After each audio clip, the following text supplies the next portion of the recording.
భార్యలు కలిగిన వారు భార్యలు లేనట్లుగా. చూచారా? భార్యలు గల వారికి ఒక గొప్ప హెచ్చరిక.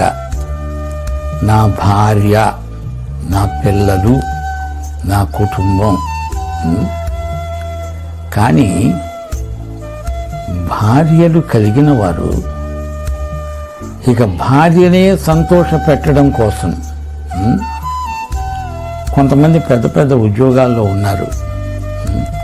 ఇంట్లో భార్యల ఒత్తిడి వల్ల కొంతమంది చేయకూడనివి చేసిన వారు ఉన్నారు, లంచాలు పట్టిన వాళ్ళు ఉన్నారు. ఎందుకంటే కుటుంబం కోసం అది కావాలి, ఇది కావాలి. ఇక కొంతమంది భార్యలైతే భర్తల ప్రాణాలు తీస్తారు. ఎక్కడన్నా కొత్తవి చూచారనుకో, అది కొనేదాకా వదలరు.